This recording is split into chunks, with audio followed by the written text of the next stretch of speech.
student आपण learn करतोय gravitation and the student gravitation contain our point is that the centripetal force. Student, centripetal force is the very important force here. Now student, we learn the concept now.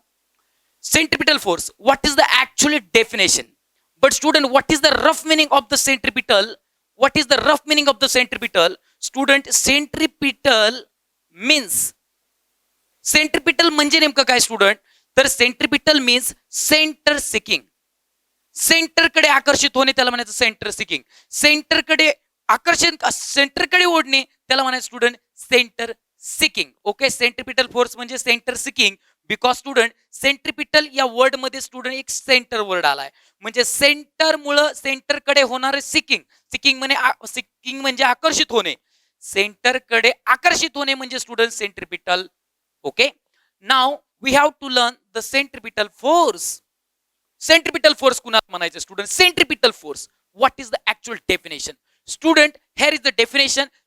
त्या definition मध्ये जे काही word असतील student, ते word आपण already student पाहिलेले आहेत आधीच्या लेक्चर मध्ये. तर स्टुडंट बघूयात काय डेफिनेशन आहे actually. Force act on any object.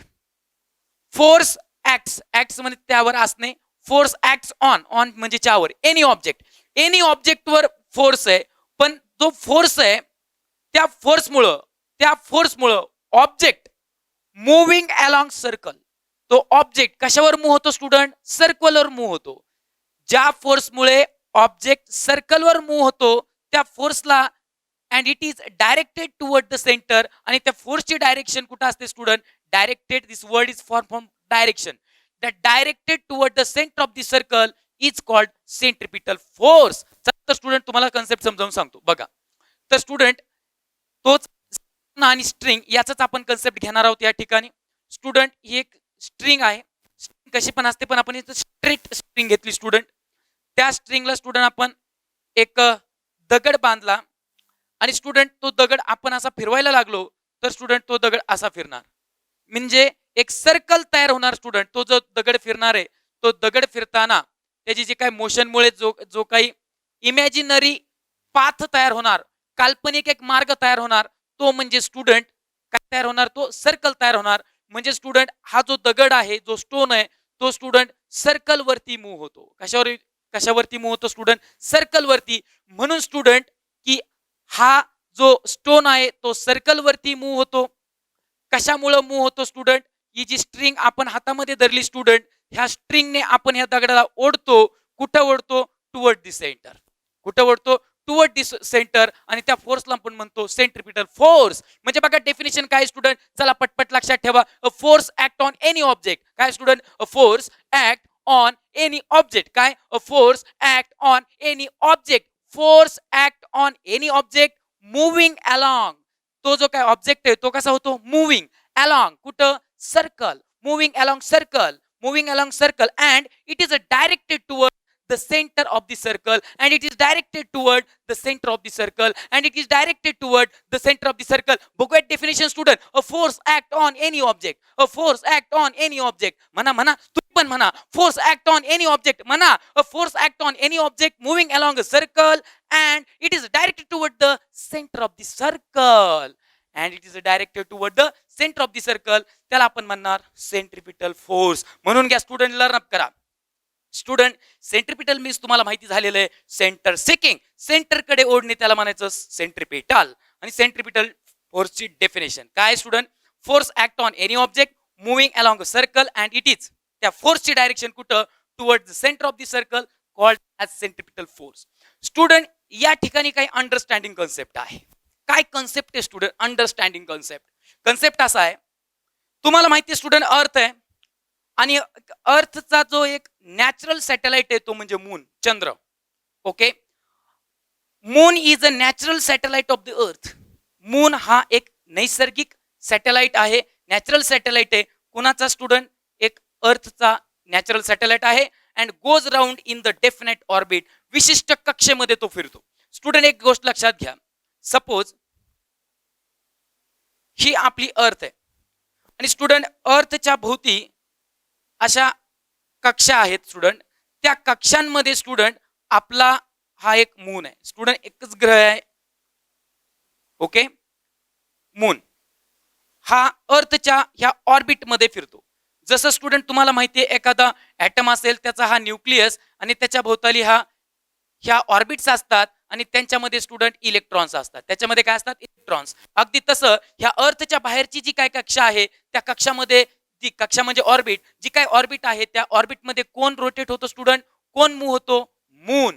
म्हणून स्टुडंट पहिलं स्टेटमेंट या ठिकाणी म्हणलेलं आहे, moon is the natural satellite of the अर्थ and the goes round, round म्हणजे फिरणे, goes round in the definite orbit. एका फिक्स अशा, म्हणजे तो ऑर्बिट बदलत नाही, फिक्स अशा ऑर्बिट मध्ये तो काय होतो? मूव्ह होतो. परत एकदा बघूया स्टुडंट काय. Moon is natural satellite of earth. Moon कोण आहे student? Natural satellite of earth. आणि स्टुडंट तो कसा फिरतो? एक डेफिनेट फिक्स अशी स्टुडंट एक ऑर्बिट आहे, त्या ऑर्बिट मध्ये हा मून फिरतो. Next, direction of the motion of the moon. हा जो काही मून आहे त्या मूनची मोशनची डायरेक्शन, गतीची direction. Okay, the direction of the motion of the moon as well as त्याच्या गतीची डायरेक्शन आणि स्पीड, त्याचा वेग. Okay, speed constantly changes during this motion. Student म्हणजे नेमकं काय बघा, की हा जो काही मून आहे तो मून मोशन मध्ये असताना, ह्या ऑर्बिट मध्ये मोशन मध्ये असताना काय चेंज होतो स्टुडंट? त्याचा स्पीड चेंज होतो आणि स्टुडंट मोशनची डायरेक्शन देखील चेंज होते. बघा, direction of motion of the moon as well as speed constantly changes during this motion. काय तुम्हाला कन्सेप्ट काय कळाला स्टुडंट? बघा, परत एकदा रिपीट करतो की अर्थला एक नॅचरल सॅटेलाइट आहे, तो म्हणजे मून, आणि तो एक डेफिनाइट ऑर्बिट मध्ये स्टुडंट गोज राऊंड होतो. आता स्टुडंट पुढे ह्या ऑर्बिट मध्ये स्टुडंट तो मोशन करत असताना, ह्या ऑर्बिट मध्ये मून मोशन करत असताना तो काय बदलतो? स्वतःच्या मोशनची डायरेक्शन बदलतो आणि स्टुडंट त्या मूनचा जो काही स्पीड आहे त्यामध्ये पण तो बदल करतो, कॉन्स्टंटली सारखा बदल करतो. बघा स्टुडंट, म्हणजे नेमकं काय, जर मून जर असा फिरत असेल तर तो थोडा स्पीड वाढवून पटकन, परत थोडा दमाने चालेल, परत स्पीड वाढवेल. म्हणजे स्टुडंट त्याचा स्पीड कॉन्स्टंटली चेंज होतो आणि मोशनची डायरेक्शन सुद्धा चेंज होते. ओके, तर स्टुडंट इथपर्यंत आपण आलेलो आहेत. आता ह्यावर काय क्वेश्चन्स आहेत बघून घ्या. डू यू थिंक, यावर तुम्ही विचार करा. काय? Do you think some force is constantly acting on the moon? Some force constantly acting on the moon. जर हा मून स्टुडंट ह्या अर्थभोवती जर रोटेट होत असेल तर तो स्टुडंट सारखी स्वतःची डायरेक्शन चेंज करतोय. बघा, हिथं म्हणलं तर डायरेक्शन अशी असते, हिथं म्हणलं तर स्टुडंट डायरेक्शन अशी असते, हिथं म्हणलं तर डायरेक्शन अशी असते, हिथं म्हणलं तर डायरेक्शन अशी असते. म्हणजे स्टुडंट सातत्याने तो स्वतःची डायरेक्शन बदलतो आहे. काय बदलतोय स्टुडंट? डायरेक्शन बदलतो आहे. म्हणजे स्टुडंट ह्या मूनवरती नक्कीच कसला ना कसला फोर्स असला पाहिजे.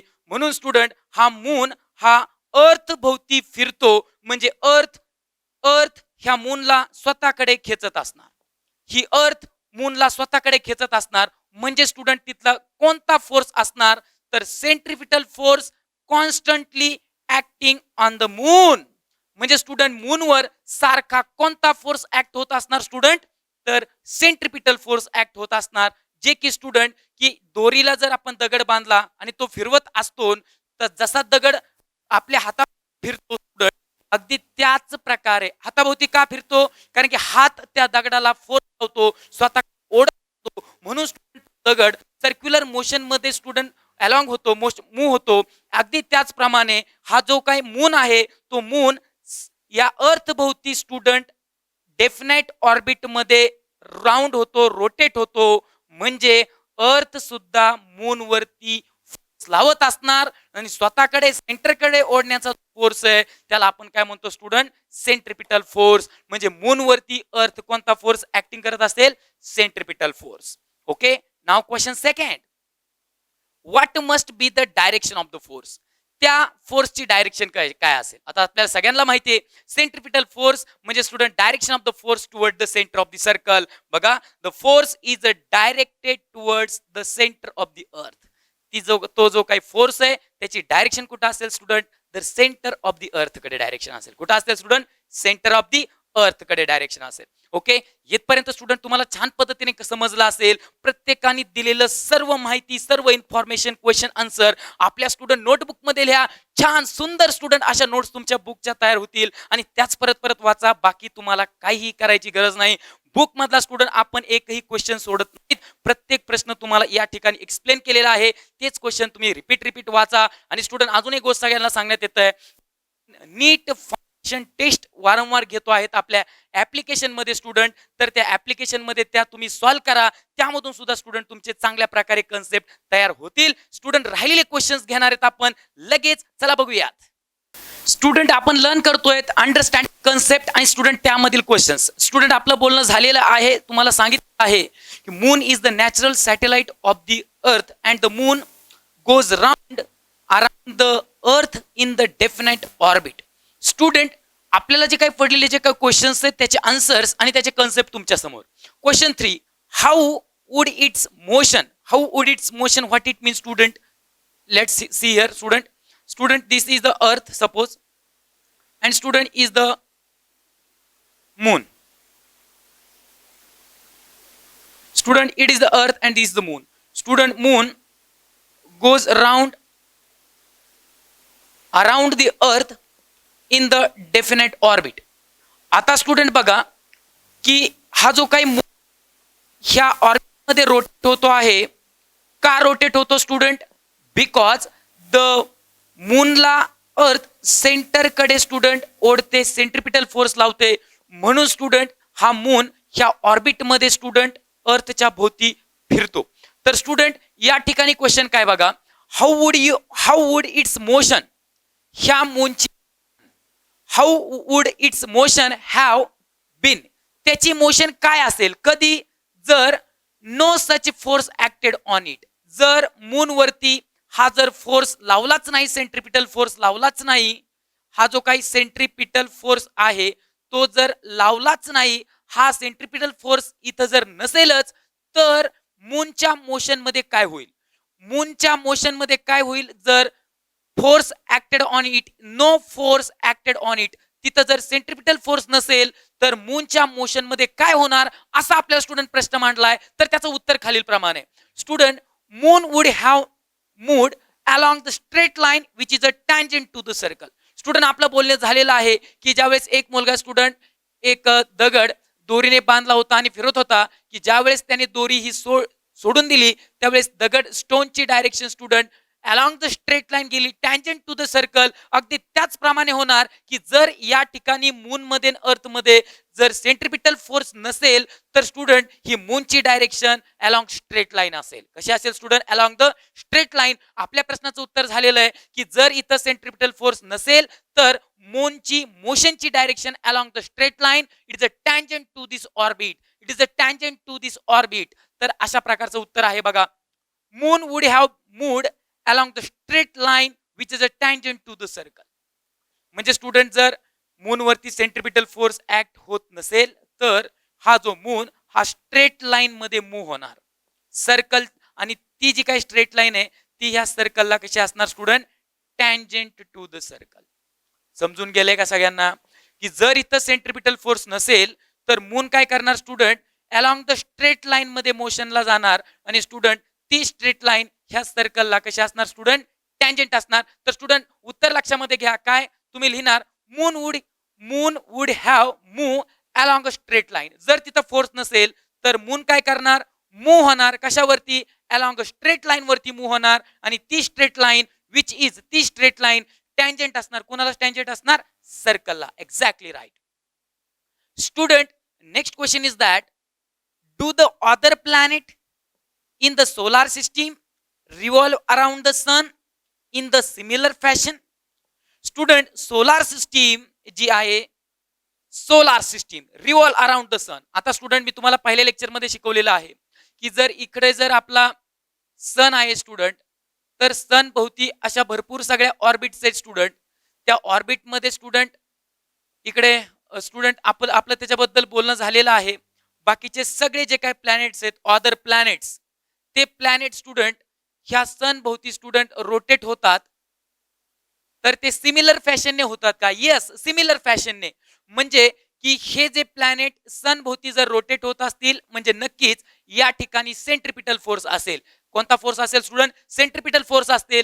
हे जर planets all are move round the sun, around the sun, सनच्या भोवताली एका विशिष्ट ऑर्बिटमध्ये जर रोटेट होत असतील म्हणजे की ह्या प्रत्येक प्लॅनेट वरती कोणता फोर्स ऍक्ट होत असेल स्टुडंट? Centripetal force. म्हणून स्टुडंट सेंट्रिपिटल फोर्सला म्हणलेलं इथं सिमिलर फॅशन म्हणजे सेंट्रिपिटल फोर्स. म्हणजे ही जी काही सोलार सिस्टीम आहे ह्या सोलार सिस्टीम मध्ये हे जे काही बाकीचे प्लॅनेट्स आहेत स्टुडंट ते बाकीचे सुद्धा प्लॅनेट ह्या मून सारखे अशाच पद्धतीने सेंट्रिपिटल फोर्समुळे अर्थ भोवती फिरतो. तर हे बाकीचे प्लॅनेट्स कोणत्या फोर्समुळे सन भोवती फिरतात? तर स्टुडंट तोच फॅशन आहे, तोच कन्सेप्ट आहे, तो म्हणजे सेंट्रिपिटल फोर्स. म्हणून स्टुडंट आपण या ठिकाणी म्हणलेलं आहे यस, इथे पण सोलार सिस्टीम मध्ये पण अशीच फॅशन होते सेंट्रिपिटल फोर्सची आणि ज्यामुळे बाकीचे सगळे प्लॅनेट हे सन भोवती फिरतात. Student next question, is similar force acting on them? तोच फोर्स त्याच्या ऍक्टिंग होत असेल का? Yes, centripetal force is acting on all the planet by the sun. Sun कडून स्टुडंट बाकीच्या सगळ्या प्लॅनेटवर कोणता फोर्स यूज केलेला असेल? तर centripetal force. Now student here, is similar force acting on them? Sun बाकीच्या जे काय प्लॅनेटवर सेंट्रिपिटल फोर्सच ऍक्ट होत असेल का? बघूयात. The other planet revolve around the sun. Other planet हे बाकीचे सगळे प्लॅनेट्स आहेत ते काय होतात स्टुडंट? फिरतात revolve around the sun in the similar fashion. Same फॅशनने म्हणजे सेंट्रिपिटल फोर्समुळे स्टुडंट बाकीचे प्लॅनेट सोलार सिस्टीम मध्ये स्टुडंट सन भोवती फिरतात. ड्यू टू कोणती similar fashion student? Centripetal force exerted on them by the sun. Sun कडून स्टुडंट सेंट्रिपिटल फोर्स ऍक्ट केलेला जातो कोणावरती? प्लॅनेट वरती. ह्या सन कडून ह्या प्रत्येक प्लॅनेटवर स्टुडंट सेंट्रिपिटल फोर्स ऍक्ट केला जातो आणि त्यामुळे स्टुडंट त्या सेंट्रिपिटल फोर्समुळे की हे जे सगळे जे प्लॅनेट्स आहेत 8 प्लॅनेट्स असतात स्टुडंट, ते प्लॅनेट सगळे सन भोवती फिरतात. तीच फॅशन या ठिकाणी आहे सेंट्रिपिटल फोर्सची. What must be the direction of the force? आणि त्या फोर्सची डायरेक्शन काय असेल स्टुडंट? नक्कीच महत्वाचा प्रश्न आहे की बघा की जिथं सेंट्रिपिटल फोर्स आहे तिथं direction of the force towards the centre. Direction of the force toward the centre म्हणजे स्टुडंट या ठिकाणी सुद्धा जे सगळे प्लॅनेट्स ह्या सन भोवती स्टुडंट रोटेट होतात along the circumference of the circle meaning is circular orbit, तर स्टुडंट त्या ठिकाणी सुद्धा कोणता फोर्स आहे? Centripetal force. आणि सेंट्रिपिटल फोर्स असल्यामुळं त्या फोर्सची डायरेक्शन कुठं आहे student? Towards centre of the circle. Hello student, सगळ्यात महत्वाची माहिती समोर येत आहे. सर्वात महत्वाची माहितीबद्दल आपण स्टुडंट चर्चा करणार आहोत आणि ती माहिती म्हणजे student introduction to the scientist. सायंटिस्टचं इंट्रोडक्शन करणार आहेत. Famous scientist, great scientist. तर खरं तर स्टुडंट हे जे काही सायंटिस्ट आहेत ते आपल्याला ह्या जगावर पृथ्वी तलावर एका देवाच्या रूपाने आलेले आहेत. स्टुडंट त्यांच्याबद्दल आपण स्टुडंट इंट्रोडक्शन पाहणार आहोत. कोण आहेत असे great scientist student? Name of the scientist is sir Isaac Newton. Newton is the best popular famous scientist student on the world. Sir Isaac Newton. तर स्टुडंट त्यांचा जो कालावधी आहे तो म्हणजे 1642 ते 1727, 1642 to 1727. This is the life span. हा त्यांचा एक जीवनाचा स्टुडंट कालावधी आहे 1642 ते 1727. Student great scientist of the recent time म्हणजे स्टुडंट आताच्या नुकत्याच कालावधीमधील हे न्यूटन, सर आयझॅक न्यूटन हे एक ग्रेट सायंटिस्ट होते आणि स्टुडंट त्यांचा जन्म हा इंग्लंड येथे झाला होता. तर स्टुडंट त्यांनी केलेलं जे काही कन्सेप्ट डिस्क्राईब केलेत, जे कन्सेप्ट ह्या जगाला खरे सांगितले आणि कन्सेप्ट सांगितल्यानंतर त्यांचा ट्रुथनेस सुद्धा त्यांनी त्याचे प्रूफ्स दिले, असे great scientist sir Isaac Newton. आणि स्टुडंट यांचे कन्सेप्ट आपण सर्वत्र पाहत असतो, वाचत असतो, अभ्यास करत असतो. तर स्टुडंट त्यांचा जो काही कन्सेप्ट आहे तो म्हणजे लॉज ऑफ मोशन. त्यांनी स्टुडंट लॉज ऑफ मोशन सांगितलंय. मोशनचे लॉ, व्हॉट इज द मोशनचे लॉ सगळे सांगितलेत student. Laws of the motion, this is the concept derived by the Newton. Student equation of the मोशनचे इक्वेशन सुद्धा प्रूफ करून दिले student sir Isaac Newton. Theory of the gravity. Student ग्रॅव्हिटीची theory in his book Principia त्यांनी पूर्णपणे student explain केलेलं आहे. Principia is a book of the sir Isaac Newton. Principia is the book of the sir Isaac Newton, की त्या बुकमध्ये student theory of the gravity पूर्णपणे explain केलेली आहे. Student next concept is that mathematically derived Kepler's laws. जे student आपण next point पाहणार आहोत, केपलर्स लॉज, ते केपलर्सचे लॉ अगदी न्यूटन्सने त्यांना पूर्णपणे मॅथमॅटिकली स्टुडंट त्याला प्रूफ केलेलं आहे. म्हणजे स्टुडंट केपलर्सने जे वर्डिंग मध्ये सांगितलं, शब्दामध्ये व्याख्या सांगितल्या, डेफिनेशन सांगितल्या, त्या डेफिनेशनला अगदी छान मॅथ्स मध्ये पुरावा प्रूफ दिलेला आहे sir Isaac Newton. Student next concept, new branch of the mathematics called the calculus. Student sir Isaac Newton यांनी इन्व्हेंट केली नवीन ब्रांच आणि ती म्हणजे स्टुडंट कॅल्क्युलस. स्टुडंट जे मॅथमॅटिक्स शिकतात, की जे इंटिग्रेशन, डेरिव्हेटिव्ह, हे जे लिमिट, हे ज्या सगळ्या कन्सेप्ट आहेत स्टुडंट, त्या कोणी काढल्या स्टुडंट, ते तीच ब्रँच मध्ये स्टुडंट तर कॅल्क्युलस. तर student calculus mostly used in the mathematics and the physics. Physics मध्ये आणि मॅथ्स मध्ये खूप सगळा उपयोग आहे स्टुडंट या कॅल्क्युलसचा. तर कॅल्क्युलस हे खूप इम्पॉर्टंट आहे. आपण स्टुडंट सर आयझॅक न्यूटन यांना धन्यवाद देऊयात, की त्यांच्यामुळे आपण स्टुडंट हे सगळं शिकू शकतो. स्टुडंट कॅल्क्युलस मॅथ्स मध्ये आणि फिजिक्स मध्ये जास्तीत जास्त वापरलं जातं. आणि first scientist to construct the reflecting telescope find करणारे पहिले सायंटिस्ट म्हणजे sir Isaac Newton. Reflecting telescope find करणारे पहिले सायंटिस्ट म्हणजे सर आयझॅक न्यूटन. स्टुडंट परत बघूयात काय सर आयझॅक न्यूटनने नेमकं कोणते कन्सेप्ट आपल्याला दिलेले आहेत. तर मोस्टली जे इम्पॉर्टंट कन्सेप्ट तुमच्या समोर लिहिलेले आहेत ते म्हणजे student laws of motion, equation of motion, theory of the gravity in his book of the Principia student, and mathematically derived Kepler laws. जे केपलरचे लॉज आहे स्टुडंट ते मॅथमॅटिकल स्टुडंट सर आयझॅक न्यूटनने डिराइव्ह केले, डिस्क्राइब केले. Student new branch of the mathematics calculus is invented by the scientist sir Isaac Newton. Isaac न्यूटनने student काय केलंय तर एक मॅथची ब्रँचेस शोधून काढली. त्या ब्रँचचं नाव म्हणजे स्टुडंट कॅल्क्युलस. आणि ती ब्रँच, ती कॅल्क्युलेट मॅथमॅटिक्स हे जे यूज केलं जातं मोस्टली इन द मॅथमॅटिक्स आणि स्टुडंट फिजिक्स, आणि त्याचे ऍप्लिकेशन स्टुडंट आपल्याला सर्वत्र आहेत. Student as well as the sir Isaac Newton is the first scientist to construct the reflecting telescope. Reflecting telescope student find करणारे, सापडणारे, शोध लावणारे पहिले सायंटिस्ट म्हणजे स्टुडंट सर आयझॅक न्यूटन.